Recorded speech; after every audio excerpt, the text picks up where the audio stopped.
முருகா சரணம். நாவல் சரஸ்வதி நற்றுணையாக காக்க காக்க கனகவேல் காக்க. எல்லோருக்கும் வணக்கம். நான் அனிதா பேசுகிறேன் யூகேலேருந்து. எல்லோரும் எப்படி இருக்கீங்க? நான் நல்லா இருக்கேன். எனக்கு உடம்பு சரியில்லாத வச்சு நிறைய மிரக்கல் நடக்குதுன்னு சாட்டர்டே பார்ட் 1 வீடியோ மாதிரி நிறைய பாமன் சுவாமிகள் சம்மந்தப்பட்ட கனவு மீதி விஷயங்கள் அதில் போட்டிருந்தேன். பார்ட் 2 போடுறேன். அதே மாதிரி ஏன் எனக்கு இன்னும் அப்போ உடம்பு சரியாக மாட்டேங்குது, இது மாதிரி வாழ்க்கையில் பிரச்சனைகள் இருந்தாலும் கடவுளை கும்பிட்டாலும் அது சால்வ் ஆகாமல் போகிறதுக்கு என்ன காரணம் அப்படிங்கிற விஷயங்கள் இந்த என்னோட எக்ஸாம்பிள்லேருந்து நீங்கள் எடுத்துக்கலாம் அப்படின்னு சொல்லியிருந்தேன். இப்போ 2-3 கனவு சொல்கிறேங்க. அதே மாதிரி இதில் அம்மன், சாய்பாபா, வேல், முருகர் எல்லாரும் வருவாங்க. அதே மாதிரி சில சித்தர்கள் என்னை பற்றி சொன்ன விஷயம் அதையும் சேர்ந்து இதில் நான் ஷேர் பண்ணுறேன். நீங்கள் ஸ்கிப் பண்ணாமல் பாருங்கள். அதே மாதிரி எனக்கு நடந்த சம்பவங்கள்லேருந்து எனக்கு மட்டும் மெசேஜ் இல்லைங்க. முருகர் நம்ம எல்லாருக்குமே ஒரு மெசேஜ் கொடுத்துருக்காரு. அது நான் கடைசியில் சொல்கிறேன். அதுதான் இங்கே ரொம்ப ரொம்ப முக்கியம். நான் எப்போவுமே சொல்கிற மாதிரி ஒவ்வொரு சம்பவம் போக போக போக ஸ்ட்ராங் ஆகிட்டே போகும்.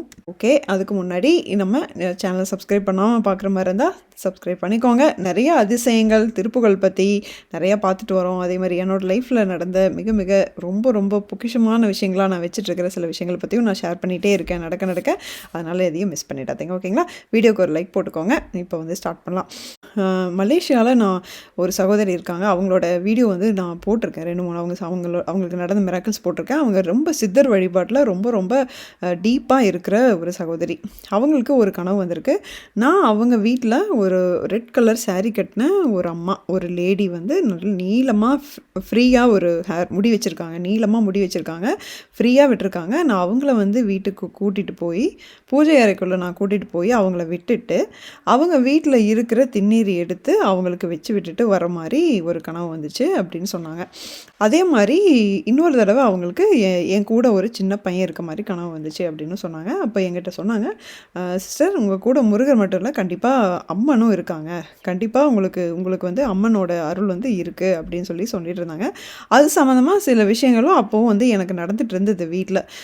இவங்க இது எனக்காக ஒரு சித்தரை நேரடியாக போய் பார்த்து இவங்க என்னை பற்றி அவங்ககிட்ட கேட்டாங்க. அது என்ன அப்படிங்கிறது வீடியோவில் பின்னாடி நான் சொல்கிறேன். சரிங்களா? இதுக்கப்புறம் இதே டைம்லைனில் 3 பேருக்கு எனக்கு 3 பேர் கமெண்ட் பண்ணியிருந்தாங்க. அக்கா நீங்கள் கனவுல வந்தீங்க, உங்கள் கூட ஒரு சின்ன பையன் இருந்தாங்க அப்படின்னு சொல்லிட்டு 3 பேர். ஒருத்தங்க வீட்டில் பார்த்தீங்க அப்படின்னா நான் அந்த சின்ன பையனை கூட்டிகிட்டு வீட்டுக்குள்ளே என்ட்ரு ஆகிறேன் அப்படி வந்துச்சு. இன்னும் 2 பேருக்கு சின்ன பையன் நான் இருக்கேன், என் கூட ஒரு சின்ன பையன் இருக்காங்க அப்படின்னு சொல்லிட்டு வந்தது.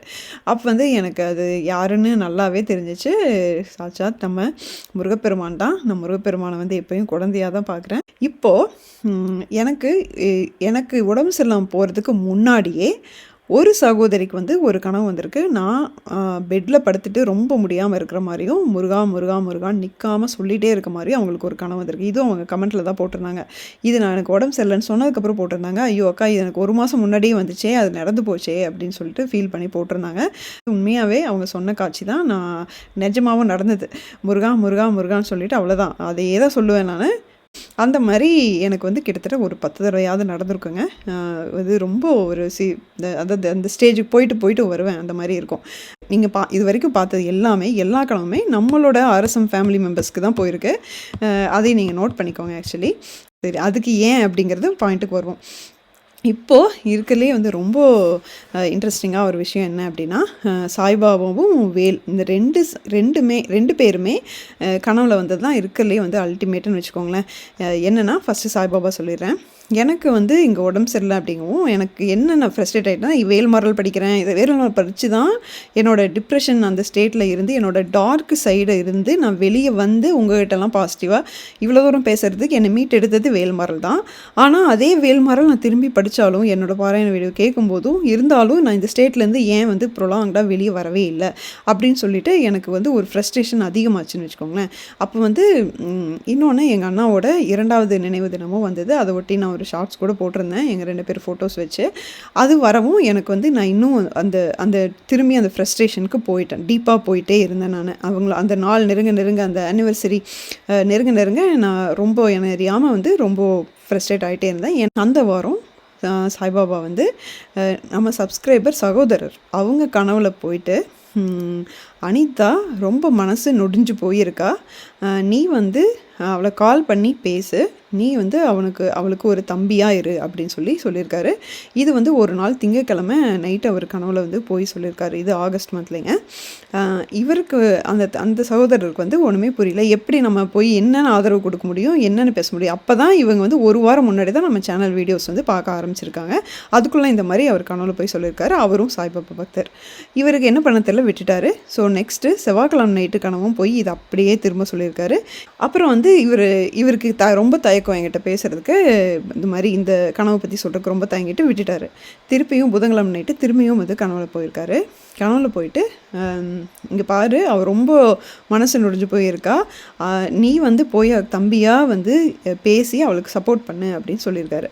இவருக்கு வந்து கனவுலேயே கேட்டிருக்காரு, நான் தம்பியாவா அண்ணனாவான்னு கேட்டிருக்காரு. திரும்பி அவர் வந்து தம்பியா, அவள் வந்து ரொம்ப ரொம்ப மாதிரி டவுனாக இருக்கா அந்த மாதிரி சொல்லியிருக்காரு. சரி, இவர் கனவுலேயே இருந்துட்டு சரி பாபா நான் பேசுகிறேன் அப்படின்னு சொல்லியிருக்காரு. உடனே அடுத்த நாள் இவர் எனக்கு வந்து இந்த கனவை சொல்லிவிட்டு, இது நான் ஒன்றுமே பண்ணாமல் விட்டுட்டேங்க, ஆனால் வந்து 3 நாள் தொடர்ச்சியாக கனவு வர்றாரு அப்படின்னு சொல்லிட்டு எனக்கு இந்த கனவு சொன்னார். அப்புறம் நான் அவரை கால் பண்ணி பேசினேன். அப்போ வந்து அவர், அக்கா கவலைப்படாதீங்கக்கா, உங்களுக்கு வந்து அங்கெல்லாம் இவ்வளோ பேர் இருக்கோம், நான் மட்டும் கிடையாது, சேனலில் உங்களுக்கு எவ்வளோ பேர், உங்களுக்கு கூட பிறக்காத சகோதர சகோதரி எவ்வளோ பேர் இருக்காங்க, எவ்வளோ பேர் உங்களை அக்கா சிஸ்டர்ன்னு சொல்லிட்டு இவ்வளோ பாசமாக கூப்பிடுறாங்க, நீங்கள் வந்து இவர் ஃபீல் பண்ணாதீங்க, உடம்பு சரியாயிடும், நீங்கள் இந்த ஸ்ட்ரெஸ்ஸில் இருந்தால் உடம்பு உங்களுக்கு கண்டிப்பாக வயிறு பிரச்சனைலாம் வரும் அப்படின்னு சொல்லி அவர் எனக்கு ஆறுதலாக பேசினார். இல்லை, இங்கே ஒரு பாயிண்ட்டை நோட் பண்ணணுங்க. அவரோட ஊர் மயிலாடுதுறை. மயிலாடுதுறை, அங்கே மயிலையும் உள்ளே கொண்டு வந்தாச்சு. அதே வாரம் நம்ம சேனலில் ஒரு வீடியோ வந்து போட்டிருந்தேன். ஒருத்தங்க குழந்தை இல்லாதவங்க ரொம்ப ஃபீல் பண்ணி ஃபேஸ்லாம் வீங்கி அந்த ஹாஸ்பிட்டலில் காப்பாற்ற முடியாமல் இக்கட்டான சூழ்நிலையில் வேல்மாறல் படித்து தான் அவங்களுக்கு வந்து அது சரியாச்சு அப்படின்னு சொல்லி நான் ஒரு வீடியோ போட்டிருப்பேன். ரொம்ப எமோஷ்னல் வீடியோ அது. நிறைய பேர் அதில் கமெண்ட் பண்ணியிருந்தீங்க இல்லைங்களா. அவங்க வந்து எனக்கு வாட்ஸ்அப் பண்ணுறாங்க. அவங்களுக்கு தெரிஞ்ச ஒரு அக்கா, அவங்களுக்கு என்ன கனவில் போயிருக்கு அப்படின்னா, நான் படுத்துட்ருக்கேன், உடம்பு சரியில்லாமல் தான் படுத்துட்ருக்க மாதிரி இருக்குது. ஆக்சுவலாக இந்த கனவு வந்த அந்த சகோதரிக்கு எனக்கு உடம்பு சரியில்லைங்கிற விஷயமே தெரியாது. அப்போ நான் சேனலில் வந்து சொல்லவே இல்லை. ஆக்சுவலி எனக்கு உடம்பு சரியில்லை, இப்போ தான் நான் எல்லா வீடியோலையும் சொல்லிட்டுருக்கேன். பட் அப்போ நான் சொல்லலைன்னு நினைக்கிறேன். ஏன்னா அவங்களுக்கு சுத்தமாக தெரியாது. அவங்களுக்கு கனவில் நான் எப்படி போயிருக்கேன்னா, உடம்பு சரியில்லாமல் படுத்துட்ருக்கேன், என்னை சுற்றியும் எனக்கு மேலே நூற்றுக்கணக்கான வெள்ளியிலான வேல் அது வந்து சுற்றிட்டே இருக்குது, நிற்காமல் ரவுண்ட் அடிச்சுட்டே இருக்குது. இப்படி தான் ஒரு காட்சி அவங்க பார்க்குறாங்க. அந்த கனவுலையே அந்த சகோதரி அவ்வளோ வேல் இருக்காங்களே, அவங்க வேலெல்லாம் பார்த்து கேட்குறாங்க, நீங்கள் இவ்வளோ வேல் இருக்கீங்கல்ல, இதில் ஒரு வேல் வந்து அவங்கள குணப்படுத்தக்கூடாதா அப்படின்னு சொல்லிட்டு அவங்க கேட்குறாங்க. இப்படி ஒரு கனவு அவங்களுக்கு வந்திருக்கு. அப்போ தான் அவங்களுக்கு அந்த சந்தேகம் வந்திருக்கு, இவங்களுக்கு உடம்பு சரியில்லையா என்ன, வேல் இவங்க கூட கண்டிப்பாக இருக்குது, நூற்றுக்கணக்கான வேல் இருக்குது, ஆனால் இவங்க உடம்பு வந்து இன்னும் சரியாகலை அப்படிங்கிறத அவங்க புரிஞ்சுக்கிறாங்க. உடனே நம்ம அந்த வீடியோ போட்டோம் இல்லைங்களா, அந்த சகோதரிக்கு வந்து சொல்லி, உங்கள்கிட்ட அவங்க நம்பர் இருக்குல்ல, அவங்களுக்கு இவங்க சொல்லிவிடுங்க, அவங்களுக்கு உடம்பு சரியில்லையான்னு கேளுங்க, உடம்பு சரியில்லைனாலும் கவலைப்பட வேண்டாம், அவங்க கூட இவ்வளோ வேல் இருக்குது, அவங்கள சுற்றி வேல் வந்துகிட்டே தான் இருக்குது, அதனால் ஏதோ ஒரு காரணத்துக்காக அவங்களுக்கு இன்னும் பிரச்சனை இருக்குது, கண்டிப்பாக சரியாயிடும் அப்படின்னு சொல்லி எனக்கு அவங்க வழியாக எனக்கு தகவல் சொன்னாங்க. அப்போ வந்து எனக்கு கேட்கும்போது உண்மையாக ஷாக் ஆகிட்டேன். ஷாக் மேலே ஷாக்கு தான். எனக்கு என்ன சொல்கிறேனே தெரியல. என்னது சுற்றி முருகர், பாமன் சுவாமிகள், பாபா, வேல் எல்லாம், அதாவது நான் யாரெல்லாம் ரொம்ப ஆசையாக ஒரு பக்தியோடு நான் ஆசையாக கும்பிட்றனோ அவங்க எல்லாரும் ஏன் கனவில் வராமல் சப்ஸ்கிரைபர்ஸ் கனவில் போகிறாங்க. அதை யோசித்து பார்த்தேன். எனக்கு அதுக்கு ஒரு ஃபஸ்ட்டு எப்படி எனக்கு அது புரியாமல் இருந்தது. அதுக்கான பதில் போன வீடியோவில், பாமன் சுவாமிகள் வீடியோவில், சனிக்கிழமை போட்ட வீடியோவில் ஒரு சகோதரி வந்து அதுக்கான பதிலை சொல்லி கமெண்ட் பண்ணியிருந்தாங்க. அக்கா, ஏன் வந்து எல்லார் கனவுலையும் போய் அவங்க வழியாக உங்களுக்கு வருது அப்படின்னா, நீங்கள் இந்த சேனல் வழியாக மற்றவங்களுக்காக ஸ்ப்ரெட் பண்ணுற அந்த பாசிட்டிவிட்டியும் சரி, நிறைய பேர் ப்ராப்ளமுக்கு சொல்யூஷனுக்கு நீங்கள் யோசித்து ஏதாவது ஒன்று அவங்க கேட்குறதுக்கு பதில் சொல்லிகிட்டே அவங்களோட பிரச்சனைக்கு ஏதோ ஒரு சொல்யூஷன் கொடுக்க ட்ரை பண்ணுறீங்க. அதுக்கான பரிசு தான் அவங்க வழியாகவே திரும்ப அவங்களுக்கு எல்லா கடவுளும் வந்து உங்களோட ப்ராப்ளத்துக்கு பதில் சொல்கிறாங்க அப்படின்னாங்க. எனக்கு அவங்களோட திங்கிங் எனக்கு இன்னும் அமேசிங்காக இருந்தது. இப்படியெல்லாம் நான் யோசிச்சு பார்க்கலைங்க நிஜமாக. அதாவது என்ன, ஓகே, இது ஒரு மிகப்பெரிய ஒரு கொடுப்பினை. இவ்வளோ சாமி நம்ம கூட இருக்கிறது வந்து என்ன சொல்கிறது, இதை விட வேறு என்ன வேணும் எனக்கு. உண்மையாக இந்த கனவு இதெல்லாம் கேட்டது, பாமன் சுவாமிகள் போயிட்டு ஒருத்தங்களை சண்முக கவசம் எனக்காக படிக்க சொன்னது, எனக்கு இது இந்த பிறப்பில் இந்த பர்த்துக்கு எனக்கு இது போதும் அப்படிங்கிற மாதிரி இருந்ததுங்க. நிஜமாகவே சொல்கிறேன். சத்தியமாக ஒவ்வொரு ஒவ்வொரு மொமெண்ட்டும் முருகர் எனக்கு சில விஷயங்கள்லாம் பண்ணும்போது நினச்சிப்பேன், போதும் எனக்கு இது போதும் முருகா, இந்த பர்த்துக்கு எனக்கு இது போதும், இந்த பிறப்புக்கு அப்படின்னு நினச்சிக்குவேன். ஓகே, இப்போது இந்த வீடியோவோட லாஸ்ட்டு பார்ட், முக்கியமான பார்ட் இது வருவோம். சரி, இவ்வளோ சாமிகள் கூட இருக்காங்க, ஆனால் ஏன் எனக்கு இன்னும் சரியாகவில்லை, ஏன் நான் இவ்வளோ கஷ்டப்படுறேன்? ஆக்சுவலி ஃபிசிக்கலி உண்மையாக ரொம்ப என்னோடய லைஃப்பில் அண்ணா இறந்ததுக்கப்புறமா இதுதான் ரொம்ப ஹார்டஸ்ட் டைம் அப்படின்னு சொல்லணும். ஏன்னா எனக்கு உண்மையாக டைஜஷன் ப்ராப்ளம் அப்படிங்கிறது குட்டியாக இருக்கும்போது எனக்கு தெரியல. ஆனால் அது இவ்வளோ தூரம் வரும். ஒரு ஆன்டிபயோட்டிக் போட்டு என்னோட அந்த கட்டு சுத்தமாக போயிடுச்சுங்க. அதாவது எப்படின்னா, என்னோட வயிறில் இருந்த நல்ல அந்த பாக்டீரியாஸ் எல்லாமே இந்த ஆன்டிபயோட்டிக் ஆக்சுவலி நான் போட்ட மருந்து எல்லாம் நல்ல கிருமிகளை அழிச்சிருச்சு. அதுதான் மெயின் ப்ராப்ளமே. ஆக்சுவலி அதுலேருந்து தான் எனக்கு ப்ராப்ளம் ஸ்டார்ட் ஆச்சு. இவ்வளோலாம் எனக்கு வரும்னு சத்தியமாக தெரியாதுங்க. இவ்வளோலாம் ஸ்ட்ரகிள் ஆகும், ஒரு டைஜஷன் பிரச்சனைலாம் தெரியவே தெரியாது. அப்போ என்னாச்சு, எனக்காக இது புரிஞ்சுக்கிறதுக்காக 2 பேர் அதுவும் நம்ம ஆர்எஸ்எம் ஃபேமிலி மெம்பர்ஸ் தான். மலேசியாவில் நான் சொல்லியிருந்தீங்களா, அந்த சிஸ்டர் அவங்க சித்தர் வழிபாடு பண்ணுவாங்க. அடிக்கடி நேரடியாக சித்தர் போய் பார்த்துட்டு அவங்களோட ஆசீர்வாதம் கேட்டுட்டு ஆசீர்வாதம் வாங்கிட்டு வருவாங்க.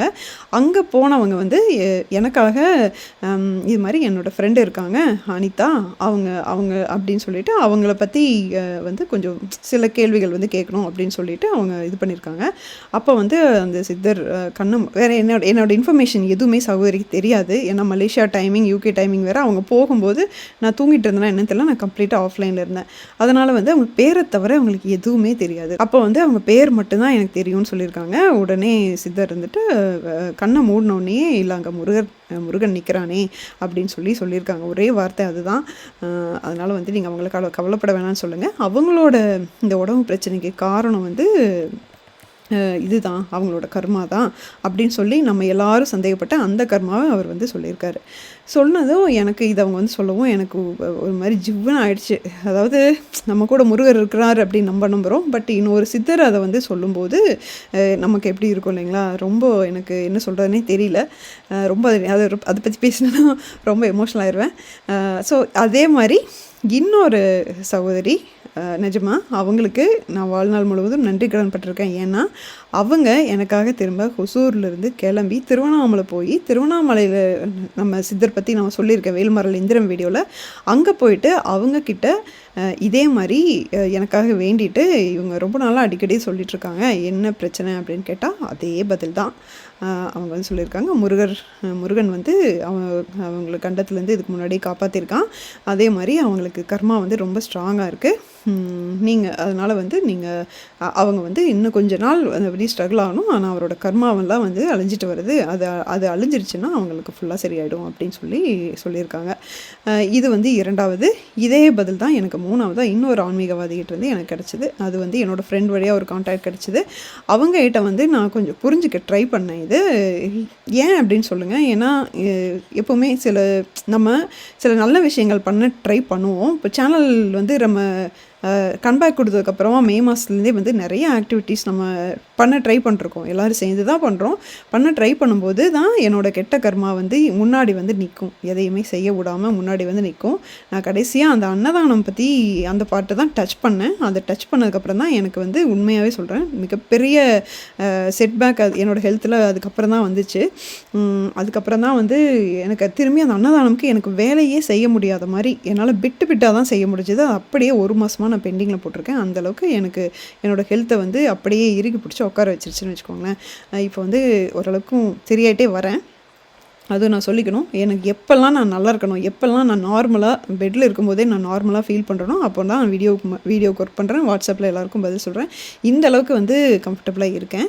ஸோ ரொம்ப பயப்படுறதுக்கு ஒன்றும் இல்லைங்க. பட் இந்த வயிறில் பிரச்சனை வந்துட்டாலே ரொம்ப டைம் எடுக்கும் சரியாக இருக்குது. எல்லாமே ஃபுட் வழியாக தான் சரி பண்ணணும். அதனால் எனக்கு இவ்வளோ டைம் ஆகுதுன்னு வச்சுக்கோங்களேன். இதில் மெயினாக என்ன அப்படின்னா, இப்போது எவ்வளோ கடவுள்கள் நம்ம கூட இருந்தாலும், நம்ம எவ்வளோ கடவுள் நம்பிக்கையோடு கும்பிட்டு இருந்தாலும், அதாவது நமக்கு ப்ரூஃப் இருக்குது, கடவுள் நம்ம கூட இருக்காங்க அப்படிங்கிறதுக்கு ப்ரூஃப் நமக்கு இவ்வளோ இருக்குது. யாருக்கும் இது அப்ளிகபிள் அப்படின்னு சொல்ல வரேன். உங்களுக்கு பிரச்சனை இருந்தாலும் சரி, அந்த பிரச்சனைக்காக நீங்கள் கடவுள்கிட்ட வேண்டி அது சரி ஆகாட்டாலும் சரி, கண்டிப்பாக கடவுள் உங்கள் கூட இருக்கிறது 200% உண்மை. அது எப்போ சரியாகும் அப்படின்னா, அதுக்குன்னு ஒரு டைம் எடுத்து தான் சரியாகும். இப்போ என்னோடய கர்மா ஒவ்வொரு தடவை நான் ஃபிசிக்கலாக ஸ்ட்ரகிள் ஆகிட்டு இருக்கும்போதும் என்னோடய கர்மா கழிஞ்சிட்டே தான் இருக்குது. ஸோ நான் அக்செப்ட் பண்ணிட்டேன். இதை கழிச்சால் ஒழிய நான் இதிலேருந்து வெளியே வர முடியாது. நம்பிக்கை என்ன அப்படின்னா, என் கூட அவ்வளோ கடவுள்கள் இருக்காங்க. அதே தான் உங்களுக்கும் உங்களுடைய பிரச்சனை தீரும். அது என்னென்னா, அதுக்குன்னு காலம் வரும்போது மட்டும்தான் தீரும். உங்களோட கடவுள் இருக்காங்க, அதுக்கு நான் தான் சாட்சி. நீங்கள் நம்பினா இருக்காங்க, நம்பலை அப்படின்னா இல்லை. அது நீங்கள் நம்புங்க, கூட இருக்காங்க நம்பினீங்கன்னா அது ஒரு காரணத்துக்காக தான் இது நடக்குது அப்படின்னு நீங்கள் நம்பினீங்க அப்படின்னா அந்த பிரச்சனையை வெளியே வந்துடுவீங்க. வெளியே வந்துட்டிங்களா அந்த பிரச்சனை அது அப்படியே சரியாக போயிடும். உங்களோட பிரச்சனை கடவுளோட பிரச்சனை ஆகிடும். முருகன் எடுத்துக்குவான் எல்லா பிரச்சனையும். அது அவனோட பிரச்சனையாக விட்டுருங்க. அது அவன் பார்த்துக்குவான். அதுக்குன்னு எப்போ டைம் வருதோ அப்போ தான் இதெல்லாம் நடக்கும். நான் அந்த சொன்ன அந்த முக்கியமான ஒரு பாயிண்ட் இப்போ நான் சொல்கிறேன். முருகன் எல்லாருக்கும் இப்போ ஒரு மெசேஜ் கொடுத்துருக்காரு அப்படின்னு சொன்னேன். அது என்ன அப்படின்னா, என்னோடய மோஸ்ட் ஃப்ரஸ்ட்ரேட்டிங் மொமெண்ட்டில் என்னப்பா முருகா, இதெல்லாம் எனக்கு நடக்கிறதெல்லாம் பார்த்துட்டு தானே இருக்கேன். எத்தனை நாளைக்கு நான் இப்படியே கஷ்டப்படணும், இதுக்கு நீ என்ன தான் சொல்ல வர. இப்போ நான் யூடியூப்பில் ஷார்ட்ஸ் ஓப்பன் பண்ணுறேன். நான் முருகன் மெசேஜ் அடிக்கடி பார்க்குறது இல்லை. ஸோ எனக்கு அவ்வளோ ஈஸியாக வராது. ஆனால் நான் ஓப்பன் பண்ணும்போது எனக்கு முருகன் சம்மந்தப்பட்ட ஒரு மெசேஜ் வரணும், அதில் எனக்கு நீ பதில் சொல்லணும் அப்படின்னு சொல்லிவிட்டு நான் ஓப்பன் பண்ணுறேன். அப்போ என்ன வந்துச்சுன்னு பாருங்கள். முருகபக்தன் என்பது சாதாரண காரியம் அல்ல. யாரிடமும் இல்லாத மனோதிடம் உடையவனாக இருப்பான். என்னை குருவாக அடைந்த எவனும் அவ்வளவு சாதாரணமாக எதற்கும் கலங்க மாட்டான். தலைப்போகிற விஷயமானாலும் என் முருகன் இருக்க என்ன கவலை என்று எதிர்த்து நிற்பான். கவலைப்படாது இரு, ஓம் முருகா போற்றி. இதுதான் இதுதான் எனக்கு அப்படியே மூஞ்சில் அடித்த மாதிரி பட்டுன்னு அடித்த மாதிரி எனக்கு இந்த பதில் சொன்னார். உண்மையாக சொல்கிறேன், அந்த மொமெண்ட்லேருந்து ஃபுல்லாக அவர்கிட்ட நான் விட்டுட்டேன். நான் சீரியஸாக ஒரு 10 நாளாக நான் ரொம்ப ஃப்ரீயாக இருக்கேன் மைண்ட் லெவலில். இதுதான் நான் உங்களுக்கு சொல்ல நினச்சேன். இது எனக்கு சொன்னது இல்லைங்க, நம்ம எல்லோருக்கும் சொன்னது. ஏன்னா முருக பக்தன் அப்படின்னா இந்த சோதனைகளையும் தாண்டி தான் நமக்கு சாதனைகளும் இன்பமும் வரும். துன்பத்தை நம்மளுடைய கெட்ட கர்மாலாம் அழிச்சிட்டு நமக்கு எப்போ என்ன தரணுமோ அப்போ முருகன் கரெக்டான டைமில் அள்ளி கொடுப்பான் அப்படிங்கிறது தான் உண்மை. இது நம்ம எல்லாருக்கும் கொடுத்த மெசேஜாக தான் இதை நான் பார்க்குறேன். ஏன்னா அதான் சொல்கிறேனே, எனக்கு நடக்கிற ஒவ்வொரு விஷயங்களும் எனக்கு மட்டும் இல்லை, நம்மளுடைய ஃபுல்லாக ஆர்எஸ்எம் குடும்பத்துக்கும் சேர்ந்து தர்றது அப்படிங்கிறத நான் ஆணித்தரமாக நம்புகிறேன். அதே தான் நான் திரும்ப திரும்ப சொல்கிறேங்க. கண்டிப்பாக இதுலேருந்து உங்களுக்கு ஏதோ ஒரு பார்ட்டாவது உங்களுக்கு ஹெல்ப்ஃபுல்லாக இருந்திருக்கும் அப்படின்னு நினைக்கிறேன்.